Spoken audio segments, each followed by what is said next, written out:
పిల్లలు కావాలనే మీ కలను నెరవేర్చుకోండి. మొదటి కన్సల్టేషన్, మొదటి స్కానింగ్ ఉచితం. వివరాల కొరకు హెగ్డే ఫెర్టిలిటీని సంప్రదించండి. నమస్తే, నేను Keshav. Welcome to Suman TV.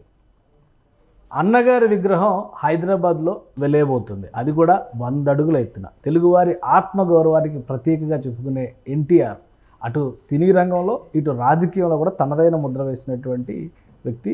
ఆయనకి సంబంధించి ఒక విగ్రహం ఏర్పాటు చేయడానికి కావాల్సిన ప్రణాళికని తెలుగుదేశం పార్టీ అభిమానులు అలానే కార్యకర్తలు, ఎన్టీఆర్ అభిమానులు ప్రత్యేకంగా చేపట్టారు. దీనికి తెలంగాణ ప్రభుత్వం కూడా గ్రీన్ సిగ్నల్ ఇచ్చినట్టుగా సమాచారం వస్తుంది.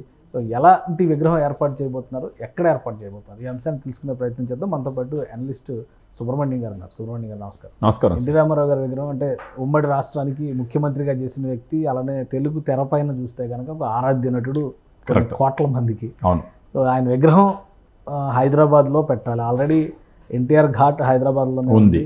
ఆ పక్కనే అంబేద్కర్ స్టాట్యూ పెట్టారు. 125 అడుగుల ఎత్తున అంబేద్కర్ విగ్రహం పెట్టారు.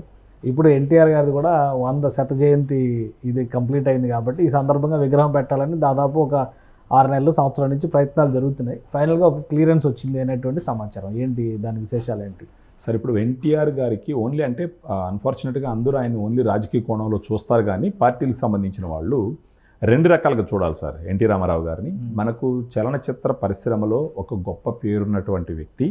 అంటే అప్పట్లో కొంచెం మనం చిన్నప్పుడుగా ఉన్నప్పుడు పెద్దోళ్ళు మాట్లాడుకునేది, కృష్ణుడు అంటే ఎలా ఉంటాడో కేవలం ఎన్టీ రామారావు గారిని చూస్తేనే తెలుస్తుంది, రాముడు అంటే ఎలా ఉంటాడో ఎన్టీ రామారావు గారిని చూస్తేనే తెలుస్తుంది, రావణాసురుడు భీముడు ఎలా ఉంటారో ఆయన చూస్తే తెలుస్తుంది అన్నటువంటి ఒక నమ్మకం.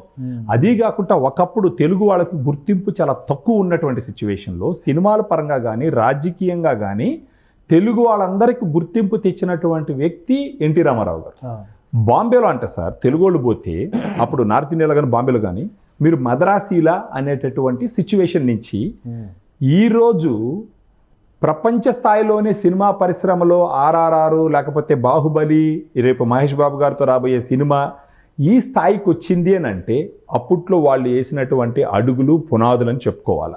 ఏమన్నా రాజకీయంగా కూడా పార్టీ పెట్టి 6 లేదా 9 నెలల్లోనే పార్టీని పవర్లోకి తీసుకొచ్చినటువంటి ఘనత తెలుగు వాళ్ళు ఏమన్నా చేయగలరు అని చెప్పేసి ఢిల్లీకి అర్థమయ్యే విధంగా చెప్పగలిగినటువంటి దమ్ము ఉన్నటువంటి నాయకుడు ఎన్టీ రామారావు గారు. ఆయన వచ్చిన తర్వాత అదేదో పటేల్ వ్యవస్థలో మార్పులు వచ్చినాయని చెప్పేసి అని చాలా మార్పులు సంస్కరణలు చాలా చేసినారు. సో రాజకీయంగా చూసినా కానీ చలనచిత్ర పరిశ్రమ పరంగా చూసినా కానీ ఒక గొప్ప వ్యక్తి. కానీ తెలంగాణ సెంటిమెంట్, తెలంగాణ మహారాష్ట్రం, తెలంగాణ వేరు, ఆంధ్ర వేరు, ఇలాంటి చర్చలన్నీ జరిగి ఇప్పుడు ఏ రాష్ట్రానికి ఆ రాష్ట్రం ఉంటున్నటువంటి తరుణంలో తెలంగాణలో అది కూడా హైదరాబాద్ నగరంలో 100 అడుగుల విగ్రహం పెట్టడం అనే దాన్ని కొంతమంది వ్యతిరేకించే అవకాశాలు కూడా ఉన్నాయి. అంటే రాజకీయ పార్టీలు వ్యతిరేకించవచ్చు సార్, కానీ అది కూడా వాళ్ళకి మంచిది కాదు.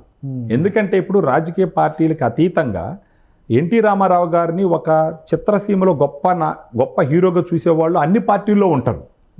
సో దీన్ని ఒక రాజకీయ యాంగిల్లో చూడవలసిన అవసరం లేదు. అంటే ఆయన పెట్టిన తెలుగుదేశం పార్టీ ఎగ్జిస్టెన్స్ లో ఉంది, ఆంధ్రాలో గవర్నమెంట్ లో ఉంది, తెలంగాణలో రేపు మళ్ళీ పుంజుకునే అవకాశాలు ఉన్నాయి. సో పొలిటికల్ యాంగిల్ చూడకుండా ఎన్టీఆర్ విగ్రహానికి ఔటర్ రింగ్ రోడ్ దగ్గర ఏదో స్థలాన్ని పరిశీలించి అక్కడ ఒక పర్యాటక కేంద్రంగా లాగా చేసి ఒక విజ్ఞాన కేంద్రంగా నాలెడ్జ్ సెంటర్గా చేయాలన్నది ఒక ఆలోచన. దాన్ని ఒక పర్యాటకంగా చేస్తే ఖచ్చితంగా అక్కడికి జనాలు, రేవంత్ రెడ్డి గారు దానికి సానుకూలంగా స్పందించే అవకాశం ఉందా? ఖచ్చితంగా ఉంటారు సార్. ఎందుకంటే మంత్రి తుమ్మల నాగేశ్వరరావు గారు కూడా చాలా గట్టిగా సపోర్ట్ చేస్తున్నారు ఎన్టీఆర్ అభిమానులుగా. వీళ్ళందరూ తెలంగాణలో ఉన్నప్పటికీ కూడా. అవును, అంతెందుకు సార్, సాక్షాత్తు కేటీఆర్ గారి పేరు కూడా రామారావు గారి పేరే కదా సార్.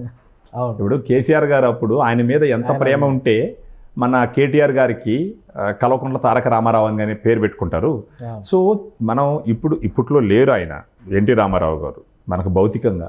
ఆయన్ని పార్టీలకి ఆపాదించి చూడకుండా ఒక గొప్ప రాజకీయ నాయకుడిగా, ఒక గొప్ప చిత్రసీమలో హీరోగా చూసి ఇప్పుడు రేవంత్ రెడ్డి గారు దీనికి ఒక పాజిటివ్ రెస్పాన్స్ ఇవ్వడం అన్నది ప్రతి ఒక్కరూ ఆహ్వానించవలసినటువంటి విషయం.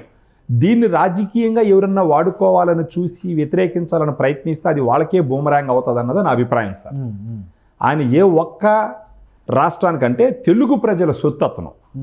మనకు సినిమా పరంగా తీసుకున్నా కూడా, రాజకీయ పరంగా తీసుకున్నా కూడా తెలుగు ఆ రోజుల్లో ఆయన కేవలం ఆంధ్రప్రదేశ్ కోసం, కేవలం తెలంగాణ కోసం పనిచేయలేదు కదా ఆయన ఉన్నప్పుడు. ఆయన ఉన్నప్పుడు తెలుగు ప్రజలు అందరి కోసం పనిచేశారు. ప్రజల నుంచి పెద్ద వ్యతిరేకత ఉండదు, తెలంగాణ ప్రజల నుంచి ఖచ్చితంగా వ్యతిరేకత ఉండదు సార్. ఇప్పుడు ఆయన ఘాటే ఇక్కడ ఉంది, ఎన్టీఆర్ గారు ఘాట్ అని చెప్పేసి నడిబొడ్లో ఉంది, పార్టీ పెట్టిందే ఇక్కడ. కొన్ని సెంటిమెంట్ల కారణంగా పార్టీ కొంచెం బలహీనపడి ఉండవచ్చు సార్. ఇప్పుడు రాజకీయంలో ఎవరు శాశ్వతం కాదు, ఎవరు ఇది కాదు సార్. ఒకప్పుడు పడతారు, ఒకప్పుడు లేస్తారు. రేపు మళ్ళీ రోజులు కలిసి వస్తే మళ్ళీ తెలుగుదేశం ప్రభుత్వం వాస్తవానికి చెప్పేది ఏంటంటే ఆంధ్రప్రదేశ్ కన్నా కూడా తెలంగాణలో తెలుగుదేశం ప్రభుత్వానికి క్యాడర్ లెవెల్లో చాలా స్ట్రాంగ్గా ఉంటారన్నది ఒక ఇది. సో ఎప్పుడు ఎవరైనా మళ్ళా రైజ్ అవ్వచ్చు. సో మనకు ఎన్టీ రామారావు గారిని ఒక రాజకీయ కోణంలో చూసి వ్యతిరేకించడం కరెక్ట్ కాదు.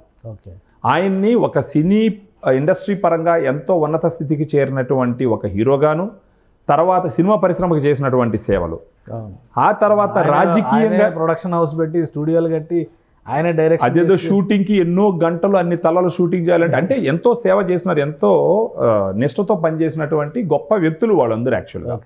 సో అప్పుడు ఆయన తీసుకొచ్చినటువంటి సంస్కరణ వల్ల ఏ ఒక్క రాష్ట్రం వాళ్ళే ఉపయోగపడలా, తెలుగు ప్రజలకు అందరికీ మేలు జరిగింది. సో దీన్ని రాజకీయ కోణంలో చూడాల్సిన అవసరమే లేదు. ఒకవేళ పొరపాటు ఎవరిని రాజకీయ కోణంలో ప్రయత్నిస్తే మాత్రం అది వాళ్ళకే బూమరాంగ్ అవుతుంది సార్ ఖచ్చితంగా. ఎందుకంటే ప్రజల లెవెల్లో ఇప్పుడు ఒక మనిషిని రెచ్చగొట్టడానికి అన్ని సమయాల్లో రెచ్చగొట్టలేము. అవి కొన్ని ప్రత్యేకమైన పరిస్థితుల్లో రెచ్చగొడితే వాళ్ళు కూడా ముందరకు వస్తారు. ఇప్పుడు రామారావు గారి గురించి ఏ ఒక్కరైనా సరే రెచ్చగొట్టి అది కరెక్ట్ కాదని చెప్పడం కరెక్ట్ కాదు. బహుశా ఆ విఘ్నత ఉంది కాబట్టి కాంగ్రెస్ ప్రభుత్వంలో ఉన్నప్పటికీ రేవంత్ రెడ్డి గారు దానికి సుముఖంగా ఉన్నారు.